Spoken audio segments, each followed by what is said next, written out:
हाल ही में supreme court में वरिष्ठ वकील कपिल सिब्बल ने एक ऐसा खुलासा किया जिसने राजनीतिक और कानूनी गलियारों में हलचल मचा दी। यह मामला वक्फ संशोधन विधेयक 2024 से जुड़ा है, जिस पर सुप्रीम कोर्ट में सुनवाई चल रही थी।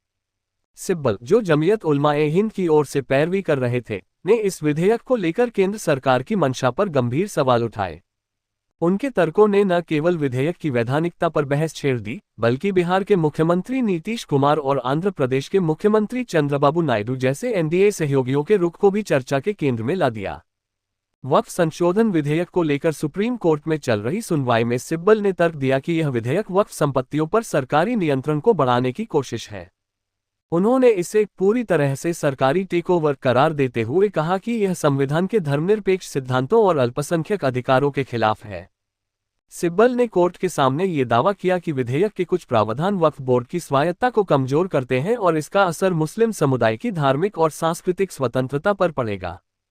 इस सुनवाई में सिब्बल के तर्कों ने नीतीश कुमार और चंद्रबाबू नायडू जैसे नेताओं को असहज स्थिति में ला दिया। नीतीश कुमार ने पहले ही इस विधेयक का समर्थन किया था, जिसे उन्होंने बिहार के विकास और अल्पसंख्यकों के कल्याण के लिए जरूरी बताया था। हालांकि सिब्बल के खुलासे ने ये सवाल खड़ा कर दिया कि क्या नीतीश को इस विधेयक के सभी पहलुओं की पूरी जानकारी थी। सिब्बल ने दावा किया कि विधेयक के कुछ प्रावधान इतने जटिल और दूरगामी हैं कि शायद नीतीश और नायडू जैसे सहयोगी भी इसके पूर्ण प्रभाव से अनजान थे। सिब्बल ने कोर्ट में ये भी कहा कि यह विधेयक केंद्र सरकार की उस रणनीति का हिस्सा है, जिसके तहत वह धार्मिक संस्थानों पर नियंत्रण बढ़ाना चाहती है।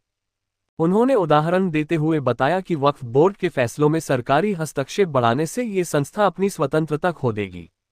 सुप्रीम कोर्ट की बेंच, जिसमें मुख्य न्यायाधीश संजीव खन्ना, जस्टिस पीवी संजय कुमार और जस्टिस केवी विश्वनाथन शामिल थे, ने सिब्बल के तर्कों को गंभीरता से सुना और विधेयक पर अंतरिम आदेश देने से इनकार करते हुए कहा कि वे इस पर बाद में विचार करेंगे।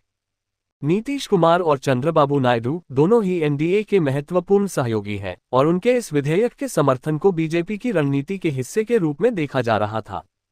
लेकिन सिब्बल के खुलासे ने ये सवाल उठाया कि क्या ये नेता बीजेपी के दबाव में इस विधेयक का समर्थन कर रहे हैं, या उन्हें इसके संभावित नकारात्मक प्रभावों की पूरी जानकारी नहीं दी गई। खासकर नीतीश कुमार, जो बिहार में मुस्लिम वोट बैंक को साधने के लिए जाने जाते हैं, के लिए ये स्थिति राजनीतिक रूप से नुकसानदेह हो सकती है। विपक्षी दलों, खासकर राजद और कांग्रेस, ने इस मुद्दे को भुनाने की कोशिश शुरू कर दी है। राजद नेता तेजस्वी यादव ने नीतीश पर निशाना साधते हुए कहा कि वे बीजेपी के एजेंडे को बिना सोचे समझे समर्थन दे रहे हैं। दूसरी ओर बीजेपी ने इन आरोपों को खारिज करते हुए कहा कि यह विधेयक पारदर्शिता और जवाबदेही बढ़ाने के लिए है। सिब्बल के इस खुलासे ने न केवल वक्फ विधेयक पर बहस को और गर्म कर दिया, बल्कि एनडीए गठबंधन के भीतर के समीकरणों को भी उजागर किया।